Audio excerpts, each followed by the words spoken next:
hasta las unidades, estoy mirando aquí Quique, la doctora Escobar con su equipo, el doctor Hernández de Puerto Montt, la doctora de Osorno, nosotros de la Universidad de Chile y algunos otros colegas. Después si se van sumando no hay problema.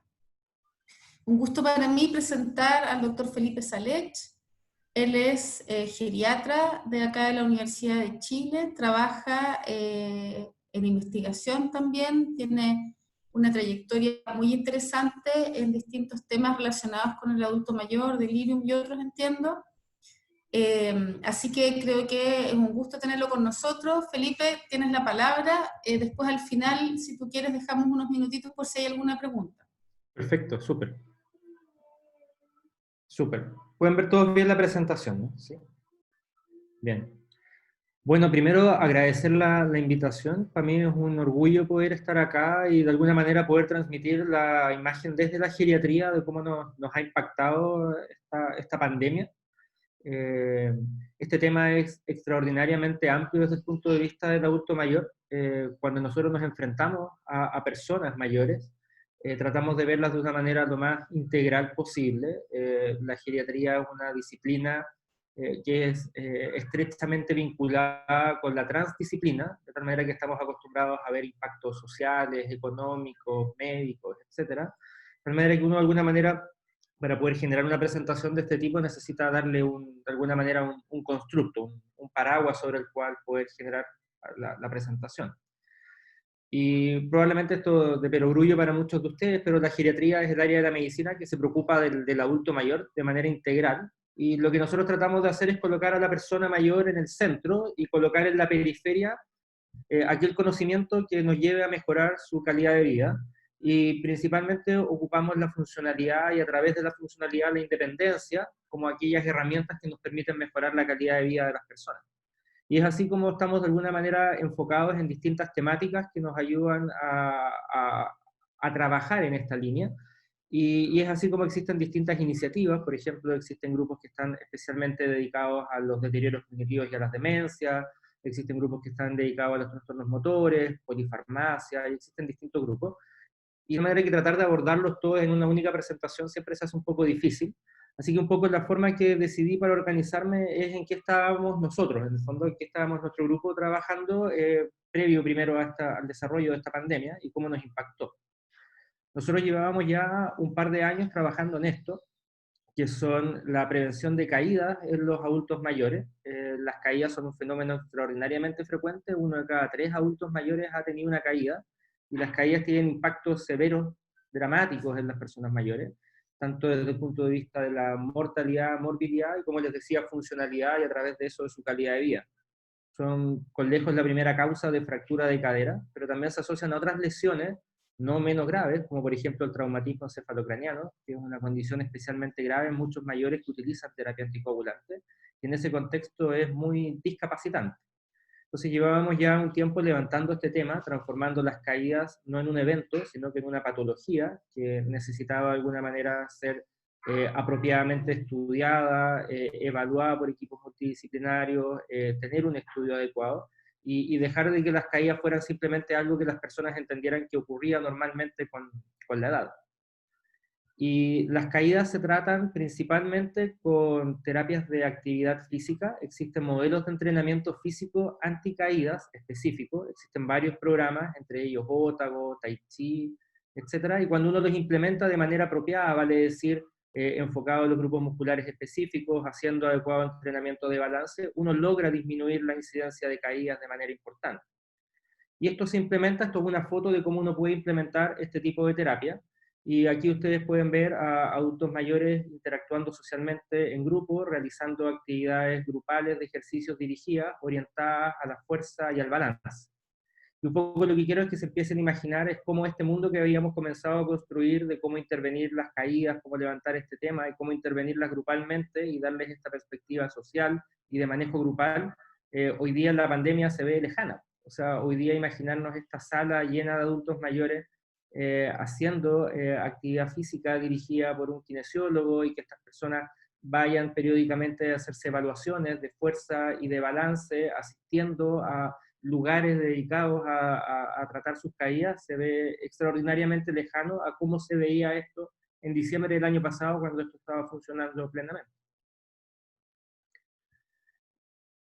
El mundo de las caídas lo conversábamos desde el punto de vista ambulatorio. En el intrahospitalario, en esta misma línea, el rol principal de la geriatría tiene que ver con, de alguna manera, hacer un adecuado manejo intrahospitalario de los pacientes para prevenir su deterioro funcional. La hospitalización se asocia a deterioro físico y funcional de las personas mayores. Las personas mayores egresan después de hospitalizaciones con menos capacidad para desarrollar actividades de la vida cotidiana, implica menos independencia, por supuesto, pero desde el punto de vista sanitario implica una cascada de eventos trascendentales, cuando implica cada vez que una persona mayor requiere más asistencia para poder hacer una actividad de la vida diaria, se activa una serie de costos, tanto económicos como sociales, muy importantes en relación a la carga que implica cuidar a estas personas que son dependientes y en quienes los procesos de rehabilitación son extraordinariamente más difíciles, más de largo plazo y con probablemente menos impacto.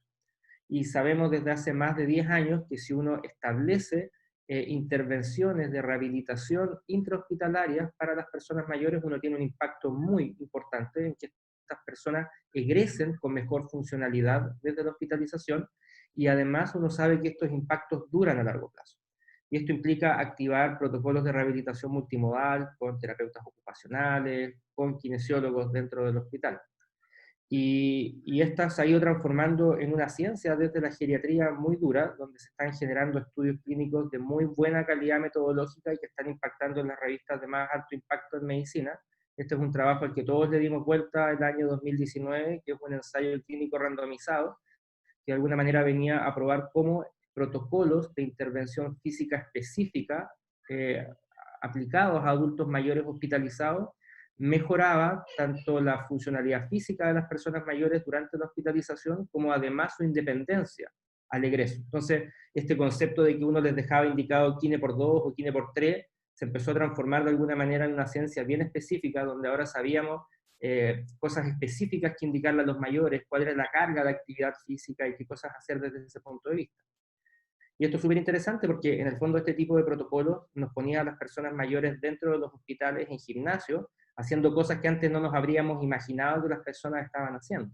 Y las prensas de piernas se empezaron a transformar de alguna manera en nuestro ideario desde el punto de vista de la geriatría, en instrumentos que no solamente eran implementables durante una hospitalización, sino que además tenían efectos muy positivos en términos de cómo mejorar la funcionalidad de las personas mayores.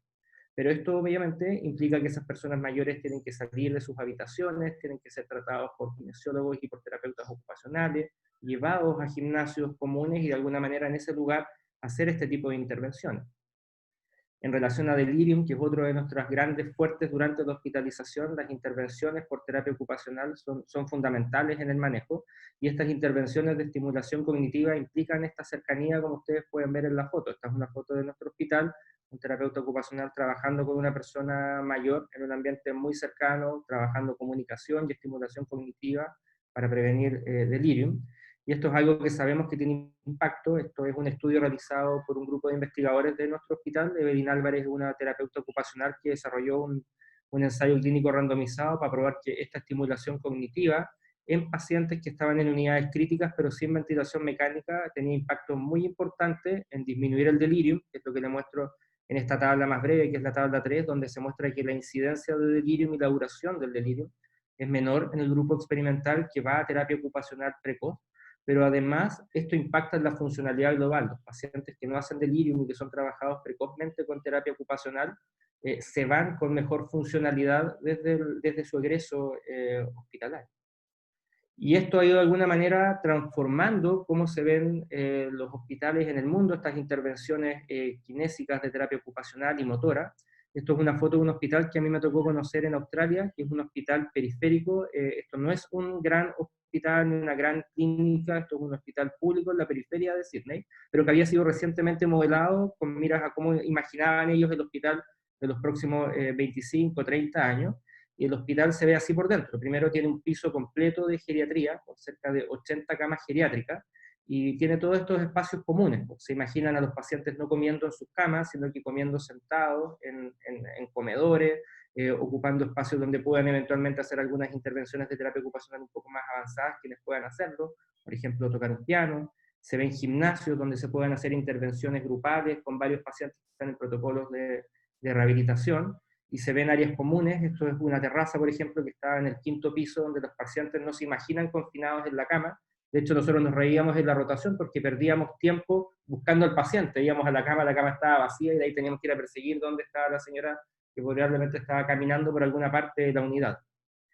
Y todo esto se nos vino al suelo con el COVID, porque en el fondo cuando uno se imagina implementando todas estas actividades que tienen un rol donde los terapeutas están profundamente cercanos interactuando con los pacientes, donde uno se imagina a los pacientes mayores ocupando áreas comunes, vale decir como gimnasios, pasillos o centros de reunión, donde uno se imagina de alguna manera todas estas intervenciones orientadas a mejorar la funcionalidad de los adultos mayores durante la hospitalización, para que la hospitalización sea lo menos deleteria posible, se nos vienen al suelo. Y de alguna manera, una de las cosas más duras que hizo la pandemia en relación al trabajo de la geriatría es que de alguna manera fue un batatazo que nos dio muy duro en la forma en que nosotros manejábamos a las personas mayores durante la hospitalización. Y es así como comenzamos a tener la información, además de que no solamente esto cambiaba un poco el manejo de las personas mayores intrahospitalarias, sino que además las personas mayores parecieran ser especialmente vulnerables a esta nueva patología, y información entregada por la OMS y basada en los distintos estudios clínicos que se estaban realizando en el mundo desde principios de año, mostraban que efectivamente las personas mayores parecían desarrollar cuadros más severos de esta enfermedad. Y es así como este conocimiento se ha ido consolidando progresivamente en los últimos meses. Estos son datos del CDC, donde se muestra la tasa de hospitalización por 100.000 personas en función de la edad, y ustedes pueden ver cómo el comportamiento es prácticamente lineal. Cuantos más años se tiene, la probabilidad de terminar hospitalizado por un COVID es progresivamente mayor. Y esto tiene además impacto en la mortalidad de los pacientes. Estos también son datos del CDC, donde se ven data de que cerca del 80% de los fallecidos contabilizados en el contexto del COVID-19 son adultos mayores. O sea, esto nos da un batatazo en términos de que nos dificulta nuestro manejo habitual como geriatras de las personas mayores en una enfermedad que además parece ser especialmente severa con este grupo poblacional. Y eso genera un remesón dramático, en mi opinión, en la geriatría. Y esto se traduce en mortalidad. Estos son datos, como ustedes saben, todos estos datos están progresivamente en construcción. Cada dato que tenemos hoy día está sufriendo mucho cuestionamiento en términos de cómo se construyó, etcétera. Pero yo creo que en ninguna parte del mundo existe duda de que efectivamente, cuando uno mira, las mortalidades son más altas en los grupos de personas mayores sistemáticamente. Y este dato considera varios estudios, entre ellos los dos más grandes que han sido reportados, donde el orden de estudios son retrospectivos, 50.000 y 37.000 pacientes, uno en China y otro en Estados Unidos, y unos ven que las mortalidades ajustadas a adultos mayores son 30 veces más altas que en poblaciones que son más jóvenes. O sea, esto es notablemente mayor. Y cuando uno se va a población adulto mayor hospitalizada en sala, estos no son pacientes que están hospitalizados en unidades de cuidados críticos, vale decir, este ni siquiera es el modelo más severo de la enfermedad. Uno puede establecer prácticamente una relación lineal. La primera columna muestra la edad, y la tercera columna el porcentaje o la mortalidad asociada a cada uno de sus grupos etarios, y uno ve cómo esa mortalidad aumenta progresivamente en relación a la edad.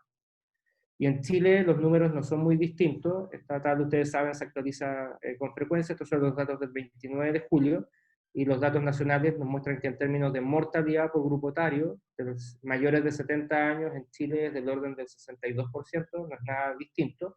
Y si uno extendiera un poquitito más hacia atrás, hacia el 60 o mayor, uno se lleva al 83% de la mortalidad en este grupo etario. O sea, no tenemos nada que pensar de que en Chile estos números o esta data sea distinta a lo que se está reportando en el resto del mundo. Y como les decía hace un rato atrás, la geriatría no solamente se trata de mortalidad, sino que además se trata de funcionalidad, y a través de eso de cómo las personas mayores tienen independencia. Y están apareciendo los primeros reportes en relación al impacto funcional que tiene el egreso hospitalario después de haber tenido un COVID-19 en personas mayores, y un subgrupo que podemos discutir después, que son aquellos que además hacen delirio. Y lo que observamos es específicamente lo que esperamos. O sea, hay un subgrupo de pacientes que efectivamente sobrevive a esta enfermedad, pero tienen un impacto funcional que es muy importante, tanto desde el punto de vista cognitivo, que es lo que se observa arriba en esa escala, que es el PICS, que es una escala de valoración cognitiva que se hace telefónicamente al mes de seguimiento post-alta, y en relación a la funcionalidad global. Y cuando uno mira uno de los principales determinantes de esta pérdida funcional, tanto cognitiva como desde el punto de vista de la funcionalidad en actividades de la vida cotidiana, el delirium es claramente uno de los principales determinantes de esta pérdida funcional. Cuando uno compara cómo se comportan estos grupos dado que tuvieron o no tuvieron delirium, que es lo que se observa en ambas gráficas, el impacto del delirium tanto en pérdida cognitiva como en pérdida funcional en actividades de la vida diaria es extraordinariamente duro. Y nuestras estrategias hoy para poder prevenir el delirio, que es lejos lo más relevante que podemos hacer desde el punto de vista de la geriatría, se ven profundamente limitadas en relación a los manejos que tenemos que hacer por aislamientos en la pandemia. Una buena pregunta es si existe alguna razón biológica por la cual las personas mayores puedan efectivamente ser más susceptibles a tener formas más graves del COVID-19, y de nuevo todo esto es materia en construcción, pero efectivamente están apareciendo algunos datos de que efectivamente algunos cambios fisiológicos asociados al envejecimiento podrían estar asociados a este mayor riesgo. Existe un concepto asociado al envejecimiento que se llama el inflammaging, que es la inflamación asociada al envejecimiento, que se refiere a un tono inflamatorio que aumenta progresivamente en relación a la edad. Son esencialmente los mismos marcadores inflamatorios de inflamación aguda, principalmente interleuquina 6, TNF-alfa, pero el tono es sostenido en el tiempo y a una magnitud más baja. Cuando uno tiene, por ejemplo, un traumatismo, uno eleva en un pic muy elevado estos mediadores inflamatorios. Sin embargo, esto es distinto, sino que estos son tonos sostenidos en el tiempo, órdenes de magnitud más baja, pero que están constantemente elevados. Y ese tono, de alguna manera, determina dos eventos principales. Lo primero es lo que probablemente es más familiar para ustedes, es la activación endotelial. Este tono inflamatorio genera un endotelio que al estar más activado, primero se asocia a más fenómenos protrombóticos, y segundo, su capacidad de atraer células inflamatorias en la sangre a nichos inflamatorios es mayor. Y este fenómeno, que clásicamente se observa en el endotelio, también se observa en otros epitelios, como por ejemplo en el epitelio respiratorio. Y este estado inflamatorio en el epitelio respiratorio hace que ese epitelio exprese algunos antígenos en su superficie, que son detectados por linfocitos T, natural killer, y esos linfocitos T llegan con más facilidad probablemente a territorios como el pulmonar, que ya están previamente inflamados por este COVID-19, dado que pueden atravesar con mayor facilidad la barrera sanguínea porque el endotelio está activado, y al expresar con mayor facilidad estos antígenos son más reconocidos por estas células inmunes, y ese mayor reconocimiento por las células inmunes activa la respuesta inflamatoria en el pulmón, generando cuadros de distrés más elevados. Esto es parte, en verdad, de un constructo de una serie de modelos que se venían desarrollando en años antes en estudios de envejecimiento y ciencia básica. Si me preguntan si hoy día tenemos data absolutamente categórica para afirmar que esta es la razón por la cual los adultos mayores se comportan de esta manera tan severa, no, pero este es el modelo en el que estamos trabajando aquellos que nos dedicamos de alguna manera al estudio como de la biología del envejecimiento. Y este modelo es absolutamente plausible. Todo esto está basado en data que es bien robusta de modelos animales y de algunos estudios experimentales hechos en humanos con lavado bronquialveolar y ver cómo se exponen estos antígenos y estos marcadores inflamatorios. Este artículo es súper interesante, es breve de leer, es muy explicativo y está publicado en la revista Science hace como un mes atrás. Y yo creo que vale la pena leerlo porque nos ayuda de alguna manera a entender algunas de estas preguntas. Y es interesante porque esta inflamación sostenida asociada al envejecimiento se asocia a fenómenos clínicos que sabemos que son marcadores muy duros del pronóstico de personas mayores que sufren cuadros agudos, como por ejemplo es la fragilidad. Sabrán que existen varios modelos y varios constructos para evaluar la fragilidad. Uno de ellos es el de Rothwood, que lo que hace es de alguna manera valorar un índice de fragilidad en relación a cuántas disfunciones tienen los pacientes. Y se puede generar una cosa que se llama la escala de fragilidad clínica, que es una estrategia clínica para valorar fácilmente, sin hacer tanta valoración puntual física, el estado de fragilidad de los pacientes. Y esto que les expongo acá es esta escala de fragilidad que va desde el punto 1 hasta el punto 9, donde en el punto 1 están aquellos pacientes muy robustos, que de hecho hacen actividad física desde el punto de vista regular, y en el 9 están aquellos pacientes que están enfrentando una enfermedad terminal y en el que se espera una expectativa de vida menor de 6 meses, con por supuesto un gradiente entre medio. Y si uno coteja estos distintos niveles de escala de fragilidad en relación a la respuesta inflamatoria que se monta en relación a un estado, por ejemplo, como la enfermedad por COVID, y esto está estudiado en este contexto con proteínas C reactivas, uno observa que existe una relación entre ambos factores. Y aquellos pacientes que tienden a ser más robustos tienden a elevar estos factores inflamatorios de manera más alta. Y esto parece ser un subgrupo de pacientes que se comporta como los pacientes más jóvenes, en quienes probablemente la respuesta inflamatoria exacerbada genera cuadros de distrés respiratorios que son más graves y se parecen a la forma en que se comportan a los pacientes que son más jóvenes. Y en el otro extremo, aquellos pacientes que ya están terminalmente muy enfermos, tienen un sistema inmune, por alguna manera decirlo, agotado, que no son capaces de elevar estas respuestas inmunes, pero en ellos enfrentan la otra cara de la moneda, que es no elevar una respuesta inmune tan elevada, pero sí enfrentarse con mucha comorbilidad y con muchos otros factores asociados al riesgo. De tal manera que uno tiene principalmente dos extremos de pacientes entre los adultos mayores para enfrentar este COVID. Aquellos que les va mal, producto de que tienen mucha comorbilidad propiamente tal, y que es el clásico modelo del paciente que es más frágil, y por otro lado, aquel paciente que es más robusto, pero al ser más robusto es capaz de experimentar respuestas inflamatorias de mayor severidad y generar de alguna manera un distrés más marcado como lo haría una población mayor.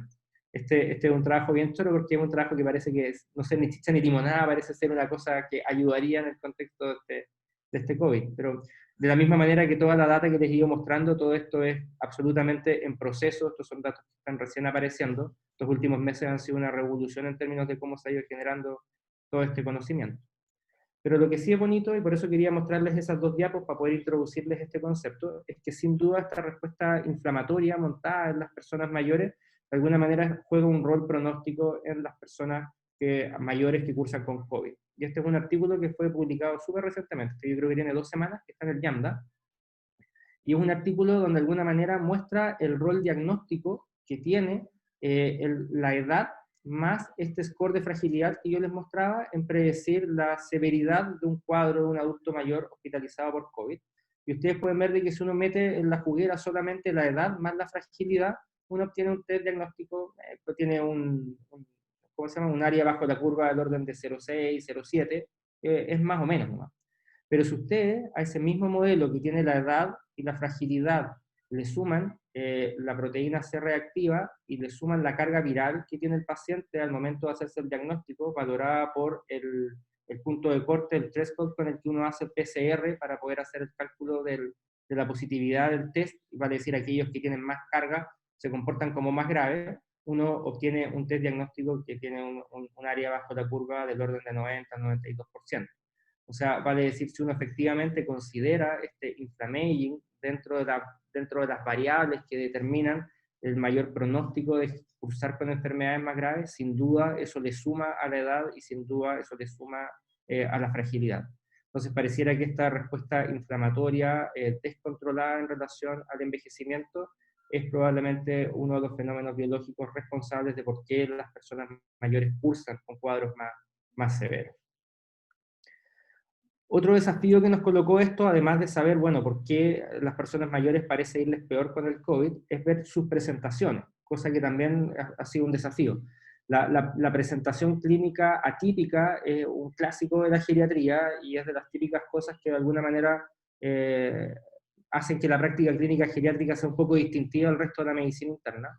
A todos los que hacemos geriatría nos toca con frecuencia que nos llaman por teléfono el familiar de un paciente y nos dice, doctor, es que veo que mi mamá está como rara, la veo como media apagada, más olvidadiza, y uno les dice, tómele un examen de orina, y ellos dicen, ya, pero doctor, si no le estoy hablando de la orina, le estoy hablando de la cabeza, y uno les dice, no, pero tómale un examen de orina, y efectivamente uno encuentra una infección urinaria. Entonces, la presentación atípica de patología es un pan de todos los días en la práctica geriátrica, y el COVID-19 no se mostró como la excepción en relación a esto. Y cuando uno mira dentro de la data de las presentaciones clínicas de pacientes con COVID-19, uno encuentra las caídas dentro de la sintomatología por la cual los pacientes consultaron y se permitió diagnosticar la enfermedad. Pacientes con movilidad reducida, eran pacientes que se veían más apáticos, salían menos de la cama, caminaban menos y se desplazaban menos, y delirium. Por supuesto que delirium fue una de las manifestaciones más importantes de esto. Y esto que suena de alguna manera como un pelo de la cola, un detalle, es bien relevante, porque cuando ustedes acuerdan, en marzo teníamos las primeras definiciones de casos para poder seleccionar a aquellos pacientes a los que se les hacía o no se les hacía un PCR. Estas presentaciones atípicas, por supuesto, que estaban fuera del marco de las presentaciones habituales, de tal manera que desde la geriatría hacer un llamado a que, miren, ojo, no todo es fiebre, todo, sino que existen otras manifestaciones que de alguna manera son relevantes en esta población, que como vimos, es la población que se lleva con lejos la mayor carga de mortalidad, se hace un punto súper relevante.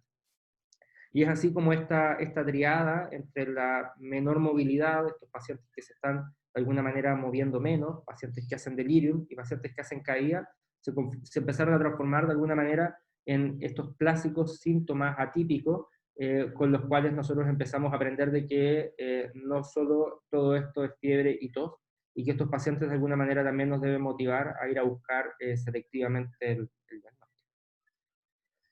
Así que un poco lo que les quería mostrar hasta ahora, esto todavía no termino, pero esto es como de alguna manera este COVID-19 vino a cambiar nuestra forma en que nos enfrentamos desde la geriatría a las personas mayores de manera muy dramática. O sea, tanto desde el punto de vista desde el diagnóstico, a desde nuestros pilares fundamentales con los cuales atendemos a las personas mayores, porque este esquema donde habitualmente los geriatras tratamos de promover mucho la cercanía con los pacientes, la humanización de los cuidados, se vio dramáticamente cambiado a un modelo de uso muy estricto de medidas de protección, donde la prioridad era claramente la seguridad del personal para poder atender esta pandemia, y en un modelo que de alguna manera se despersonaliza un poco y que nos impide de alguna manera entregar estas herramientas que son muy importantes para nosotros, como son la estimulación cognitiva, la prevención del delirium y la actividad física durante la hospitalización. Y esta enfermedad además lleva a muchos pacientes, adultos mayores, a unidades de cuidados críticos, lo que es un tema en sí mismo. O sea, la pasada de los adultos mayores por las unidades de cuidados críticos es un tema muy, muy relevante, en términos de que sabemos de que el pronóstico de las personas mayores por las unidades críticas, no solo en relación al COVID, sino que también en relación a otras patologías, no es muy bueno. Esta es una pirámide donde muestra cómo del total de pacientes adultos mayores críticos, aquellos que logran una buena recuperación al final de todo el proceso tienden a ser una minoría. Y esto está basado en datos poblacionales de buena calidad metodológica. Esto es un estudio canadiense, donde se hizo un estudio multicéntrico, se tomaron varias unidades de cuidados críticos en Canadá, se hizo un screening de cerca de 5.000 adultos mayores que tenían más de 80 años y que habían pasado por una unidad de cuidados críticos, y se armó una cohorte del orden de 700 pacientes que fueron seguidos durante un año. Y uno puede ver acá en la barra de los 12 meses cómo están esos pacientes mayores de 80 años después de 12 meses de seguimiento de haber pasado por una unidad de cuidados críticos, y la barra negra muestra que el 50% de ellos ha fallecido en el año siguiente a haber egresado de la unidad de cuidados críticos. Y cuando uno mira lo que está arriba, que es aquellos pacientes que sobrevivieron, la mitad de la barra está ocupado por esta barra que es amarilla y gris, que da cuenta de aquellos que tienen deterioro de la funcionalidad, y uno se queda con solo un 25% de la barra, que son aquellos pacientes que vuelven a cómo era su funcionalidad basal antes. De hecho, el mensaje que buscan transmitir de alguna manera los autores de este artículo es primero eso, que solo un cuarto de los pacientes mayores de 80 que pasan por una unidad de terapia intensiva vuelven a ser lo que eran desde el punto de vista funcional al año de seguimiento, y que esto debiera ser considerado en los procesos de decisión informada antes de pasar por una unidad de cuidados intensivos. Por otro lado, sabemos que posterior al egreso de unidades de cuidados intensivos, los pacientes adultos mayores desarrollan más síndrome geriátrico. Esto es uno de los estudios de Scanella, que es un estudio muy bonito, donde se siguió también una cohorte de personas mayores y se evaluó el número de síndromes geriátricos que tenían basalmente. Luego, posterior al egreso de la UTI, que obviamente se disparan, habitualmente los pacientes tienen trastornos de la marcha, tienen problemas para hacer transferencias, incontinencia, etcétera, pero con procesos de rehabilitación uno es capaz de mejorarlos, tanto en el intrahospitalario como en el egreso. Sin embargo, lo que uno observa es que estos pacientes, si bien mejoran bastante en relación a cómo egresan a la UTI, no vuelven al basal como estaban previo al ingresar a la unidad de terapia intensiva. Y esto uno también lo puede ver en relación a índices más clásicos, como es el Lawton, que es la actividad instrumental, donde uno ve un declive, y que ese declive en el fondo se sostiene en el tiempo, cerca de 12 meses, o en el Bartel, que mide actividades básicas de la vida cotidiana, con una caída importante, uno logra recuperarlo, pero queda una cicatriz de alguna manera. Estos pacientes no vuelven a su basal funcional, y esto queda de alguna manera sostenido en el tiempo. Estas de alguna manera son cicatrices desde el punto de vista funcional que impactan en la independencia de los pacientes. Estos son pacientes que requieren ayuda para poder hacer sus cosas en la vida cotidiana. Y de alguna manera también hemos obtenido información de cómo predecir a qué personas mayores les va a ir de manera distinta en relación a su estadía en las unidades de terapias intensivas. Esta es la cohorte de Ferrante. Este es un estudio donde se siguió prospectivamente durante 10 años a unos 700 adultos mayores, de los cuales cerca de 200 pasaron por unidades de terapia intensiva en ese periodo de 10 años. Y esos pacientes pudieron ser bien caracterizados a través de una serie de baterías que permitían evaluar su actividad fundamental. Y aquí les marco una que es como una de estas perlitas de la geriatría, que es la capacidad de manejar. Aquellas personas que manejaban un auto previo antes de haber pasado por la unidad de terapia intensiva.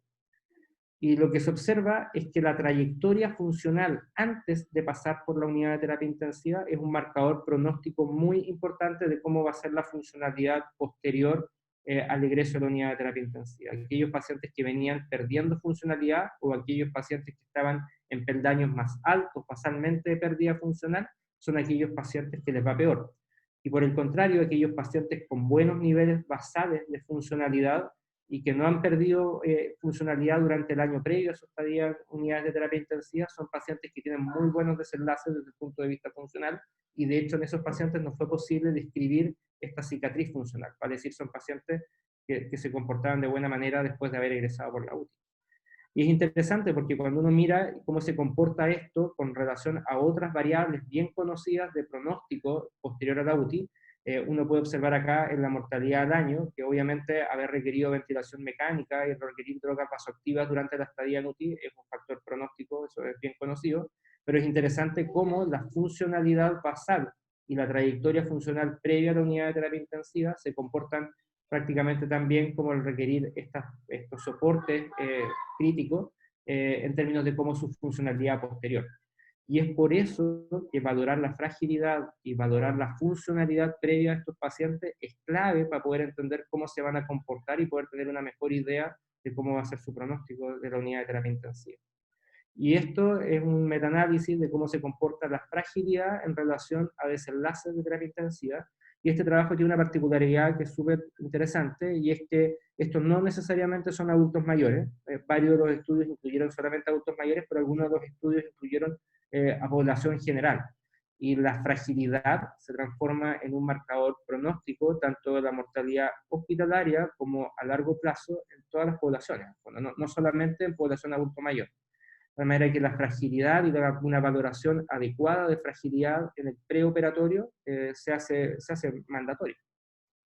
Y es así como ustedes pueden ver, estos ya son datos que de nuevo están saliendo recientemente, COVID-19, el rol de la fragilidad en la mortalidad de las personas mayores, y ustedes pueden ver cómo efectivamente la fragilidad basal nos ayuda a discriminar a un subgrupo de pacientes que tienen peor pronóstico después de haber tenido una patología por COVID.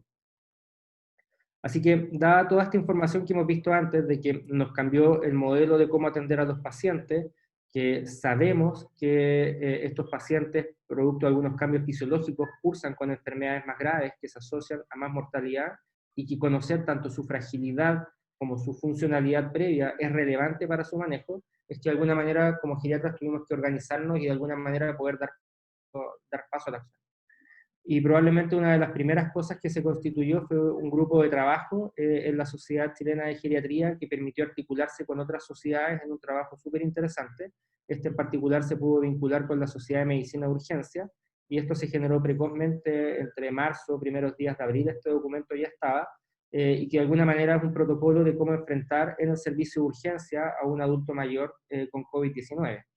Y es un documento que está disponible, se puede descargar de la sociedad, es un trabajo colaborativo. La tía Quiroz probablemente fue quien más lideró este trabajo, pero es un trabajo donde participó un equipo importante, y los mensajes, los key messages del artículo son Primero, piensa en presentaciones atípicas. Esto no es solamente fiebre y tos, que era en ese momento lo que se centraba como la presentación clásica. Piensa en fiebre, piensa, o sea, en presentaciones sin fiebre, delirium, caída y movilidad reducida. Para tomar decisiones en relación a cómo usted va a enfrentar a este paciente, no discrimine exclusivamente por la edad. Es fundamental considerar la fragilidad, comorbilidad, como hemos visto en las diapositivas anteriores, que son relevantes para el manejo, e hizo una primera propuesta de algunas escalas con las cuales enfrentarse a esto. Entonces, lo que ellos proponían era realizar esto, que es esta BGI abreviada, que en el fondo trata de tener un pantallazo de cómo se comporta nuestro paciente basalmente en términos de funcionalidad, cognición, sus patologías previas, hacerse una idea de una fragilidad con una escala similar a la que les mostraba del Clinical Frailty Scale, pero esta era una versión abreviada y en español que trataba de alguna manera de hacerse más amigable y buscar comorbilidades en los pacientes. Y en base a esto, establecer un algoritmo diagnóstico de manejo en relación a esta BGI abreviada, tratar de clasificar a aquellos pacientes que eran robustos, aquellos pacientes que eran muy dependientes, aquellos pacientes que estaban entre medio, y en base a eso poder de alguna manera definir cuál va a ser el manejo con el que uno se va a enfrentar al paciente. En aquellos robustos, ofrecer un manejo clínico estándar, unidades de cuidados intensivos, soporte ventilatorio full, y en aquellos pacientes en los cuales eran de alguna manera más severos, establecer de alguna manera una adecuación terapéutica para ese tipo de pacientes. Y obviamente, inevitablemente, ninguna de estas escalas es perfecta y nos permite tamizar a los pacientes de manera perfecta, y por supuesto se generaba un gris donde la conversación caso a caso se hacía fundamental. Una de las cosas que más se conversó en relación a esto, porque por supuesto esto generó harta polémica en términos de cuáles eran las escalas que había que aplicar, no existe ninguna escala perfecta. Si ustedes me preguntan cuál es la mejor escala para poder evaluar fragilidad en un contexto, la escala perfecta no existe. Yo creo que la mejor escala sin duda es la que se aplica en la mayoría de los hospitales. Yo pienso que acá existe un gap de implementación donde muchos de nosotros conocemos esto. Si yo les hablo de que la fragilidad es un marcador pronóstico, probablemente para la mayoría de ustedes es conocido, eso no es ninguna sorpresa, pero una pregunta es en cuánto de sus hospitales o en cuánto de sus unidades de cuidados intensivos se tamiza específicamente por fragilidad a los pacientes. Es poco, en el fondo yo diría que muy pocos hospitales efectivamente aplican esto. De manera que yo pienso que aquí el desafío más bien está en cruzar la barrera de la implementación y efectivamente montar este tipo de medición. Y lo otro que es relevante es saber, de alguna manera, generar toda una maquinaria para poder aplicar este tipo de escalas. ¿Quién la aplica? ¿Cuánto tiempo se toma? ¿Cuál es el sistema? Esto va a quedar registrado en las fichas, si tiene ficha electrónica, cómo se implementa, si es ficha de papel, cómo hacer que eso no quede en una hoja olvidada, sino que efectivamente podamos verla. Entonces, aquí hay un arte de la implementación que es súper relevante. Luego, además de los pacientes en la urgencia, se generaron algunas guías para poder enfrentar a los adultos mayores que estaban hospitalizados en sala. Y como pueden ver, el nombre que le colocamos a esta guía, en esta me tocó trabajar a mí, es que le pusimos recomendaciones para el manejo no infectológico de la persona mayor con COVID-19. ¿Y esto qué tiene que ver? Esto tiene que ver con tratar de llevar ese conocimiento que yo les decía hace un tiempo atrás, de que de alguna manera movilizar a los pacientes, hacer estimulación cognitiva, prevenir el delirio, es clave para prevenir el deterioro funcional de las personas mayores durante la hospitalización. Y dijimos, bueno, ¿cómo podemos tratar de llevar esto a las personas mayores que están hospitalizadas por COVID? Y nos dimos cuenta de que la gran mayoría de los pilares, de las cosas que nosotros podemos intervenir, si uno de alguna manera es ingenioso y motivado, se pueden implementar igual aunque la persona esté con aislamiento. Y existen intervenciones que de cualquier manera igual se pueden adaptar. Obviamente existe una barrera de acceso para este tipo de cosas, dada por las medidas de prevención y de seguridad, pero hay cosas que se pueden hacer. Y establecimos esto, que son como los pilares fundamentales del manejo general del adulto mayor que está hospitalizado, en términos de promover la funcionalidad e incentivar el ejercicio, asegurarnos de que los pacientes tengan una adecuada ingesta hídrica y nutricional, las medidas de prevención del delirio, asegurar el uso de fármacos crónicos, evitar lo más posible el uso de sonda, evitar procedimientos desproporcionados y en cuidados paliativos ser muy proactivo en controlar adecuadamente los síntomas y en la planificación del alta. Y con medidas prácticas en el fondo. Para ponerle un ejemplo de cómo funciona esto, esto es un esquema de cómo incentivar a una persona que está hospitalizada para que pueda hacer ejercicios en su propia cama sin necesariamente salir de ella para poder mantener los aislamientos y sin necesariamente requerir la asistencia de un kinesiólogo, porque estos son algunos ejercicios que se pueden realizar de manera independiente. Y estos ejercicios son bien básicos, pero tienen la gracia que son ejercicios que nosotros llamamos funcionales. Cuando uno mantiene activas estas zonas del cuerpo, como ustedes pueden ver, levantar la pelvis, levantar las piernas, todo el cuidado del paciente se facilita. Entonces son actividades que facilitan las transferencias, facilitan el aseo de los pacientes, hacer las camas, que ellos puedan realizar sus actividades de la vida cotidiana. Y todo este tipo de ejercicios se pueden estimular sin grandes intervenciones, sin tener mucha intervención de recursos. Y además una de las cosas que se propone durante el documento es de alguna manera promover de que todo el personal de salud esté muy proactivo a estimular que este tipo de cosas se hagan. De tal manera de que uno dice, bueno, yo tengo por ejemplo mi paciente con delirium y ya no tengo la estimulación cognitiva de un terapeuta ocupacional, ¿cómo me puedo aperar a eso? Bueno, podríamos ponernos de acuerdo todos como equipo, médicos, enfermeras, TENS, kinesiólogos, que cada vez que entremos a ver al paciente por alguna razón no perdamos esa oportunidad para reorientarlo y para hacer un poquitito de estimulación cognitiva. Que no perdamos esas oportunidades para poder entrar y decirle al paciente que haga alguno de estos ejercicios y que lo repita un poco durante el día, y de esa manera poder tratar de mantener esta cultura pro estimulación cognitiva y pro estimulación física durante la hospitalización. Vimos la urgencia, vimos las unidades de sala, se generó también este otro documento de consenso, esto fue liderado por el doctor Hidalgo y se trabajó en un documento de consenso entre la Sociedad Chilena de Geriatría y la Sociedad Chilena de Medicina Intensiva, de cómo enfrentar a aquellas personas mayores que iban a pasar por unidades de cuidados intensivos. Fue un documento de trabajo súper interesante porque obviamente esto tiene desde perspectivas biológicas o fisiológicas de manejo de adultos mayores hasta perspectivas éticas súper interesantes. Y algunos de los elementos centrales que yo creo que se rescatan de este documento, de nuevo, es no tomar las decisiones basadas solo en la edad, promover el uso de escalas de fragilidad para la valoración adecuada de estos pacientes. De alguna manera se promueve un concepto que no se inventó acá, esto está descrito en la literatura, pero de alguna manera acá trata de darse a conocer que es la prueba de UCI, que significa que si yo en algún adulto mayor eventualmente tengo una duda de cómo se va a comportar, si es que se enfrenta a una unidad de terapia intensiva, yo podría ingresarlo a la unidad de terapia intensiva y en un periodo de tiempo, en ese momento, todavía conociendo la pandemia, se propuso 48, 72 horas, pero ahora sabemos que ese tiempo es corto, uno podría reevaluar al paciente en términos de cuántas disfunciones tiene, y con eso idealmente tratar de definir si efectivamente la UCI era su mejor destino. El apoyo de los comités de ética asistenciales de manera más fluida, haber activado previamente esos caminos, movilización precoz y prevención del delirium dentro de los pilares que más se comentaron. Y esto es lo que yo les comentaba de la prueba de UCI, que es que cuando uno no tiene dudas de si efectivamente la unidad de terapia intensiva va a ser de ayuda, uno puede permitir que el paciente ingrese y seguirlo seriadamente en términos de su número de disfunciones puede ayudarnos a definir si efectivamente eso fue una buena decisión y si efectivamente es necesario hacer una adecuación de esfuerzo mientras el paciente está en la unidad de terapia intensiva, pero no dejar que el paciente simplemente corra durante la unidad y que esté mucho tiempo ahí soportado probablemente de manera innecesaria. ¿Qué otras cosas se promueven? Se promueve la movilización precoz de las personas mayores, de nuevo llevar esta cultura de la movilización de los pacientes, tratando de estimular la movilización de los pacientes no por una indicación médica, sino que por el nivel de sedación que esté el paciente.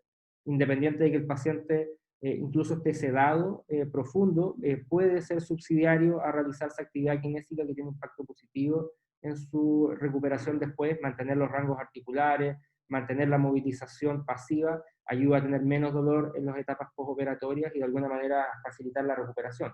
De tal manera que incluso en etapas muy, muy precoces de la recuperación y con pacientes graves y con sedación profunda, uno puede promover la movilidad de manera precoz y uno puede de alguna manera estimular protocolos para que los kinesiólogos sean muy proactivos en realizar esas intervenciones. Por otro lado, sabemos que también terapia ocupacional implementada en unidades de terapia intensiva en pacientes ventilados tiene un efecto muy importante y dentro de las cosas que más previene es el delirium durante la hospitalización.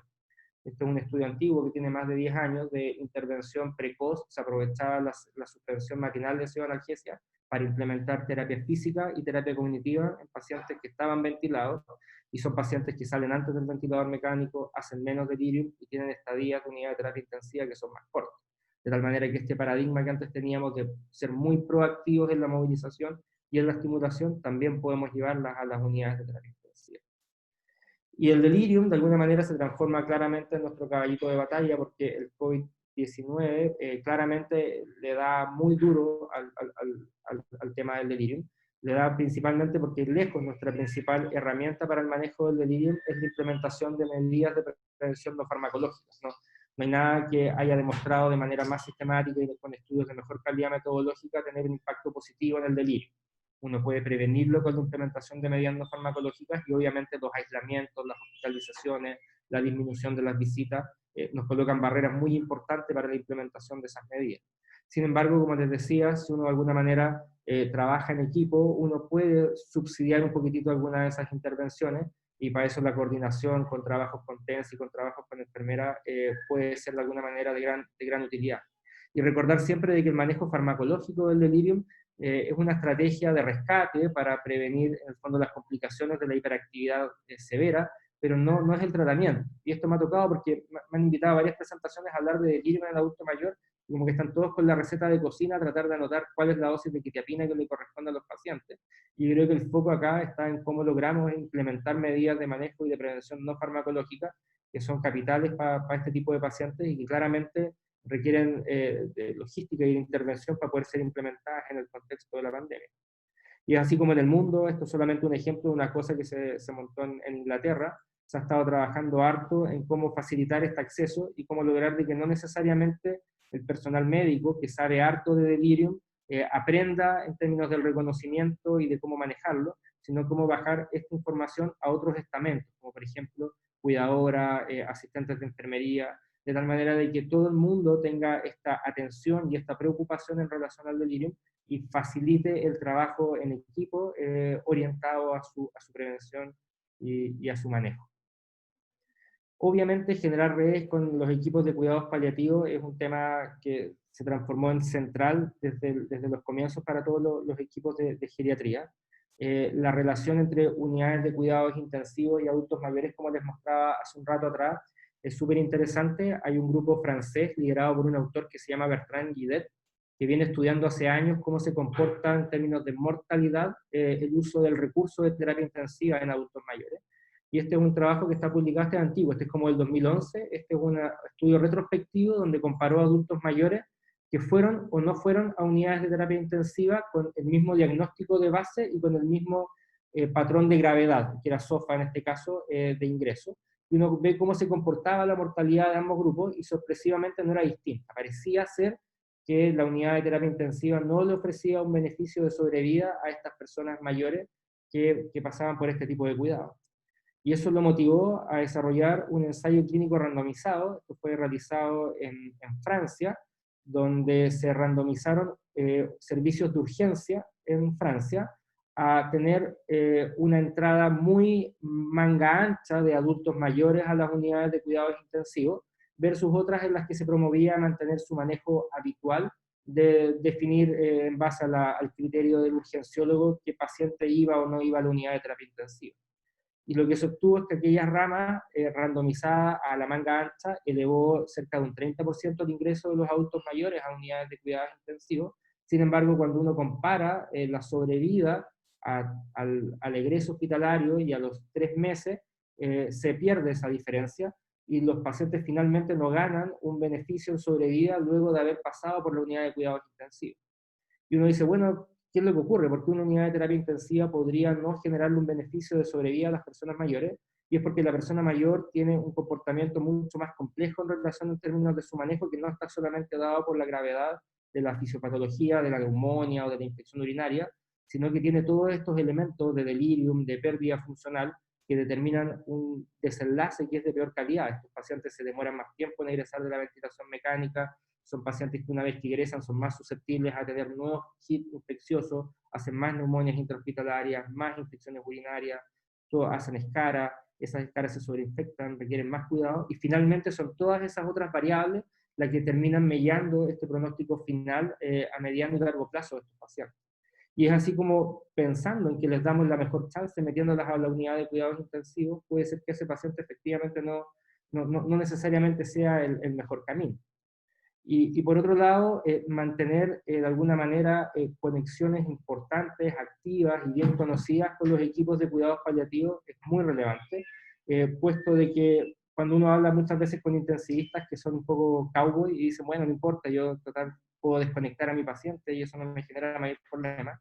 Cuando uno hace seguimiento de qué ocurre con esos pacientes en los cuales se suspenden las terapias, no el 100% de esos pacientes fallece en las horas inmediatas luego de haber hecho una adecuación terapéutica o suspender la terapia.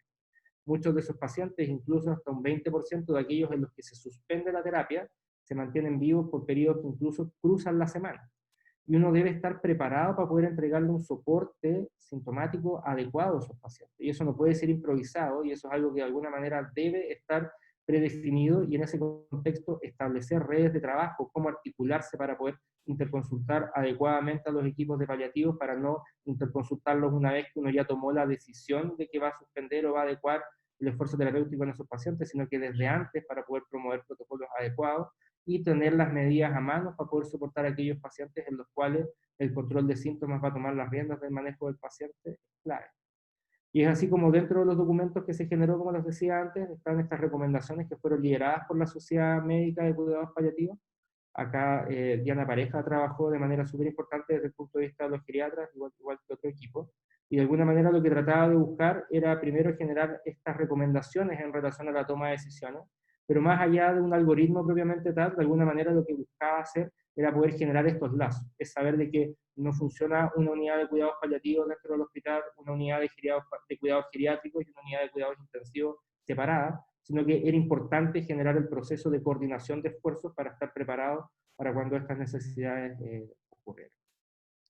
Así que ya cerrando, como ustedes pueden ver, la lista de desafíos que nos coloca el COVID-19 en el manejo de adultos mayores, y hasta acá prácticamente nos centramos solamente en los pacientes hospitalizados.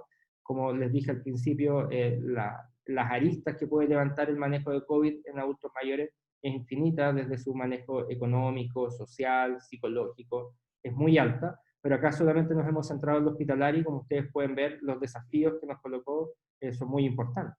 Así que acá la pregunta es cómo seguimos, en el fondo, cómo nos vamos a avanzar, porque sabemos que mientras no tengamos vacuna y hasta que tengamos una vacuna confiable, estamos lejos de alguna manera de poder volver a nuestro modelo de atención geriátrica anterior. Entonces, es cómo nos aperamos a esto y de alguna manera estamos aprendiendo en el camino. Esto es un ejemplo de un programa que desarrollamos en la universidad para promover actividad física en la casa. Esto volviendo a las primeras diapositivas que les mostraba de cómo estábamos interesados en prevenir caídas en personas mayores, porque las caídas de alguna manera determinaban esta mella funcional. Esto nos vuelve hacia atrás, es bueno, cómo nos reinventamos para poder seguir previniendo caídas en estas personas mayores, pero en esta nueva normalidad. Y una de estas es esto, es el uso de tecnologías a través de videos. Ya no estamos pensando en estas actividades grupales de adultos mayores haciendo tai chi en el centro social, en su comuna, sino más bien estamos pensando en este momento en actividades que son más bien personalizadas en la casa, y que pueden de alguna manera estar basadas en la tecnología. Lo que nos coloca otro desafío, que es cómo las personas mayores acceden a estas tecnologías, tanto en términos de acceso tecnológico, quién tiene un buen celular o un buen equipo tecnológico para poder acceder a esto, y lo otro es cómo hacer que las interfaces tecnológicas tengan niveles de accesibilidad para que las personas mayores puedan ocuparlas. Yo pienso que eso sin duda va a ser un desafío que se nos va a venir en los próximos 6 meses, que es importante. Cuando uno mira hoy día las noticias y mira estas colas de adultos mayores en el Instituto Nacional de Previsión o afuera de sus aseguradoras tratando de recuperar su dinero, y uno les pregunta, bueno, pero si la página web está funcionando, para ellos la página web está escrita en un lenguaje que no comprenden del todo. Hay un gap de comunicación ahí que es súper importante y que tenemos que de alguna manera avanzar en él. Nosotros hace un año atrás, un par de años atrás, nos tocó trabajar en esta experiencia que fue desarrollar un software para intentar de prevenir el delirium en personas mayores hospitalizadas, y para el desarrollo del software aprendimos en la importancia de esto, en el fondo en la importancia de que esto no es solamente entregarles un software, sino que el software tiene que ser accesible, tiene que tener letras de tamaño adecuado, tiene que tener iconografía apropiada, tiene que serles amigable en términos de su usabilidad, de manera que no nos basta solamente con esto de promover estos programas de ejercicios en YouTube, sino que tenemos que además, como gran desafío, lograr que esas personas mayores accedan a esas bases en YouTube. Y en este sentido hay mucha gente que está trabajando en esto. Esto es uno de los ejemplos de esto. Este es el Centro Quintún, que es un centro de adultos mayores orientados principalmente a personas que tienen deterioro cognitivo y que tienen demencia, y que está basado más bien como en un enfoque en la comunidad, que está montado en la unidad de Peñalolén. y que ha generado una serie de material educativo para poder tratar de mantenerse activo en cuarentena, que tiene básicamente la misma lógica de estos ejercicios en YouTube, pero esto está hecho a través de manuales que son más asequibles, que son trabajos que se pueden imprimir, que se pueden llevar en hojas de manera más clásica a las personas mayores. Pero la lógica detrás de las dos cosas es la misma, es cómo volvemos a ese paradigma inicial de estos adultos mayores estimulados desde el punto de vista físico, estimulados desde el punto de vista cognitivo, con un foco en prevenir su pérdida funcional a esta nueva normalidad de aislamiento, menos interacción social y de menos accesos a recursos sanitarios. Y eso claramente nos va a, de alguna manera, generar una suerte de revolución en los cuidados geriátricos y es a lo que más le vamos a tener que dar vuelta en los próximos meses. Eso era lo que les quería contar, espero no haberlos lateado con la presentación. Yo pienso que desde el punto de vista geriátrico, como les decía, esto son más desafíos y son más preguntas que respuestas las que tenemos hoy en día. Se está generando mucho conocimiento a una velocidad muy importante en los últimos meses y saber tamizar qué conocimiento es más apropiado que otro, claramente también va a estar dentro de nuestras responsabilidades para los próximos meses. Así que eso, muchas gracias. Muchas gracias, Felipe. Te pasaste excelente tu presentación, te felicito. Realmente muy buena. Estamos como en la hora, yo no sé si salimos de la pantalla, a ver si hay alguien que quiera hacer alguna pregunta. Hay alrededor de 3 unidades conectadas en los equipos. No sé si quiere que le dé la palabra a alguien. Quedan como minutos, pero igual. Sí, el doctor Hernández, que no sé si está levantando la mano ahí. ¿No? Ahí está arreglando la cámara. Oye, Felipe, bueno, pero para cerrar... Estaba acomodando la cámara. Nada, pues me ocurren hartas cosas que preguntarte, pero como no hacer una pregunta. Igual, por ejemplo, en términos comunicacionales, no sé también que, bueno, que es uno de los grandes temas nuestros en el fondo del mundo del paliativo. No sé si quieres hacer algún comentario un poco también haciéndome cargo de los datos, que en el fondo hay una toma de decisiones, ¿cierto? Que tiene que ver con, por ejemplo, cuando llega un adulto mayor COVID, cuál es la probabilidad de que ese adulto mayor sobreviva, y si sobrevive, de que quede igual como estaba. Y si ya estaba en una situación de mucha fragilidad, uno dice, chuta, tal vez ni siquiera eso logre. Entonces se cuestiona ahí la proporcionalidad terapéutica. Pero también pasaba mucho en la urgencia que los adultos mayores en el fondo eran funcionales, pues tenían esta funcionalidad que tenía alguna dependencia instrumental y de hecho los equipos de geriatría participaron mucho en eso.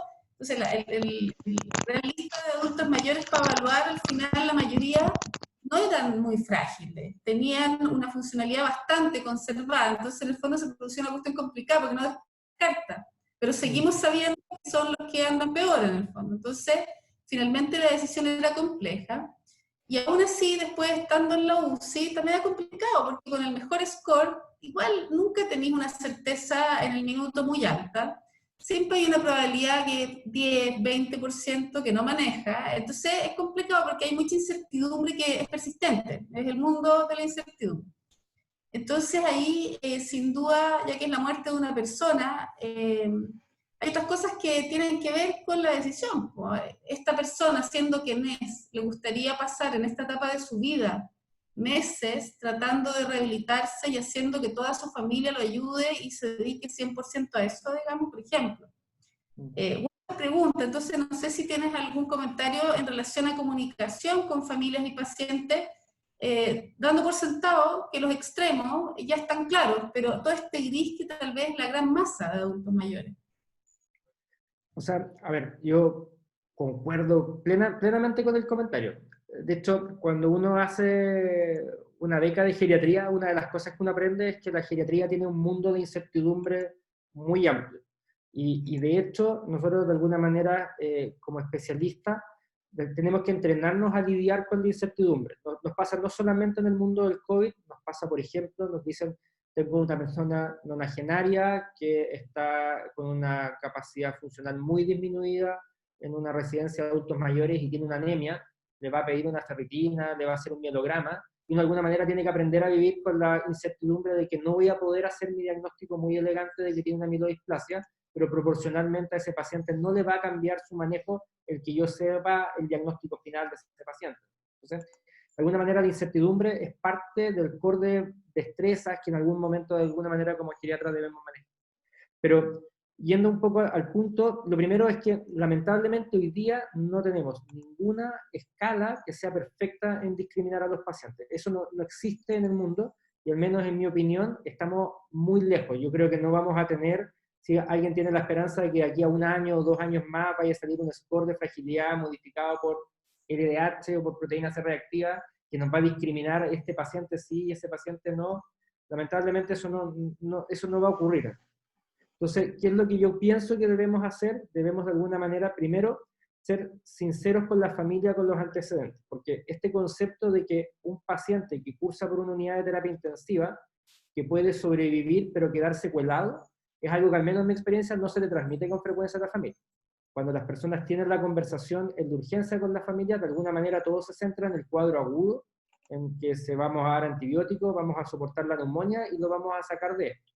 Pero la conversación de que, bueno, cuando su papá despierte el ventilador mecánico va a tener problemas de movilidad, va a necesitar ayuda para poder levantarse y va a necesitar ayuda para poder hacer una transferencia, esa conversación, al menos, a mí que me tocó trabajar harto tiempo en la unidad de cuidados intensivos, no estaba dentro de las cosas que uno le decía habitualmente a la familia y que obviamente es relevante en la toma de decisiones. En el fondo, las personas también que no son médicos no tienen necesariamente por qué tener ese conocimiento de que cuando uno sale de la unidad de terapia intensiva sale más desfuncionalizado. Eso en el fondo es algo que hemos ido aprendiendo y que nosotros que estamos ahí con el conocimiento lo vemos. Pero las familias en el día a día no tienen esa imagen. Tienen la imagen de que ellos van a la unidad de terapia intensiva, son soportados y se mejoran. Pero esa cosa de que se mejoran como a menos es algo que yo creo que primero debemos ser capaces de transmitirlo para que efectivamente entre en la lista de elementos con los cuales se van a tomar las decisiones después. Eso es lo primero. Y en ese sentido, toda esta data de cómo les va a los adultos mayores después de las unidades de terapia intensiva, en general no es tan conocida. A mí me ha tocado hacer presentaciones como esta en la sociedad de intensivos y todavía me piden, Felipe, ¿cuál es el paper del pronóstico de los adultos mayores después de 80? Cuando uno les habla de la corte de Ferrante acá, como que ni la conocen, exactamente, y como que son artículos que muchos intensivistas ya formados hoy día están como aprendiendo de alguna manera de esa literatura. Entonces, yo creo que el segundo elemento es dar a conocer esto no solamente al mundo de la familia, sino que también al personal de salud que los está atendiendo. Y ahí, la tercera pata lo que quería comentar es este concepto de la prueba de UTI, que esa prueba de UTI a nosotros nos jugó, no sé si para atrás la palabra, pero nos complicó bastante el manejo, porque cuando uno revisa los pocos datos que hay de estas pruebas de UTI en la literatura, en paper ya escritos, pre-pandemia, se habla de estas pruebas de UTI en general de 48, 72 horas, donde uno ve si el paciente después de ese periodo de tiempo tiene más disfunción. Pero hoy día en general lo que vemos en pacientes que están soportados en intensivo con COVID es que se comportan como monoorgánicos. Y en general tienen el pulmón malo por lo menos 1 semana, 10 días. Entonces, esa prueba de UCI no se mueve en ese periodo de tiempo, y uno sabe que si uno va a soportar en ventilación mecánica a uno de estos pacientes va a estar 7, 10 días como navegando solamente con su falla respiratoria, y hoy día en general se hace muy buen manejo de terapia intensiva y esos pacientes no les entran otras disfunciones en ese periodo de tiempo. Entonces, salvo un subgrupo muy pequeño de pacientes que hacen una evolución catastrófica inicial, que claro, están en falla orgánica múltiple a las 72 horas, la gran mayoría de los pacientes que los metíamos para hacerle estas pruebas de UTI se quedan más bien pegados 1 semana, 10 días, antes de que uno eventualmente pueda hacer una decisión. Y por lo menos lo que a mí me ha tocado conversar, o me ha tocado mi experiencia de los turnos y a los pacientes, si existe alguna herramienta que a uno le permita filtrar bien cuáles son estos pacientes que les va a ir mal o les va a ir peor en esos 10 días, lamentablemente no tenemos muchas herramientas hoy día para poder operarnos de mejor manera. Así que pienso que sigue siendo un desafío y una pregunta sin respuesta. Y yo creo que hoy día lo mejor que podemos responder es que aquellos que estaban basalmente muy bien son aquellos que en teoría tienen mejor chance de que les vaya mejor después de pasar por el intensivo. Eso, muchas gracias. Bueno, y ahí en el fondo también el tema de la prueba de UCI, viéndolo en el agudo, porque tampoco sabemos el pulmón que queda, que se empieza como a organizar, cómo queda después, y si ese grupo se va a comportar como una fibrosis o se va a comportar como una inflamación. tipo de inflamación así, de otro tipo de inflamatorio. En Ah, el fondo, ¿es rehabilitable ese adulto mayor desde el punto de vista respiratorio o es un fibrótico que se le sumó a la fragilidad anterior, además de todo lo que ya tiene, digamos? Entonces, tampoco está claro, pues. no lo Entonces, sabemos. sí, se te fue a las pailas. Pero ¿sabéis qué? Que desde el punto de vista comunicacional no es menor, porque también, si uno saca lo médico, que es el telón de fondo, y estamos hablando de eso por esto, creo que no hay que olvidar que los procesos de toma de decisión tienen que ver con, ojalá, alinear valores y preferencias de los involucrados en esto. Entonces, paciente primero, es imposible que ningún paciente te haya dicho cómo quiere enfrentar su COVID. Obviamente, ¿no? No sabemos. Sí te puede haber dicho que no quería morir en la UCI, o sí te puede haber dicho que no quería ser una carga para su familia. ¿Cierto? Eso, o puede que no haya dicho nada. Y por otro lado está la familia en una situación muy difícil, con una comunicación a distancia, pero que probablemente el 99% quieren que su familia no sufra. Entonces, esas cosas creo que se pueden alinear con el equipo de salud, que está en una situación y hay mucha gente involucrada, porque no es un intensivista, son equipos que van participando.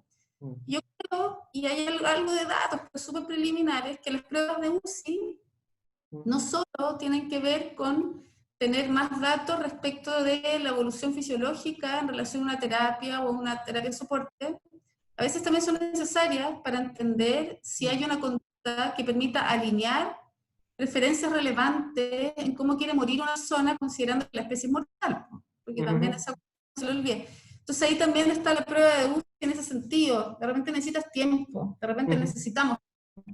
Y esas 72 horas pueden ser relevantes para definir si esto tiene sentido o no tiene sentido, considerando una incertidumbre enorme desde el punto de vista técnico.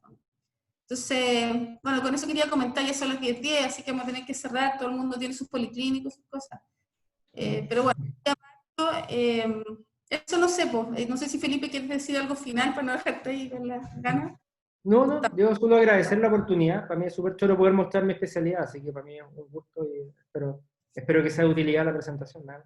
No, te pasaste, súper útil, muy interesante, muchas gracias. Va a quedar en el canal de YouTube si tú estás de acuerdo, ahí después vemos. Sí, por supuesto. Sí, no, porque es algo que hemos estado tratando de habilitar como para que las personas que no se pueden conectar, es horario hábil, no es fácil a las 9 de la mañana, así que hay muchos que después piden la presentación. Perfecto, súper. Eso, ya pues, muchas gracias. Chao, Un abrazo a todos. Chao. Chao a todos.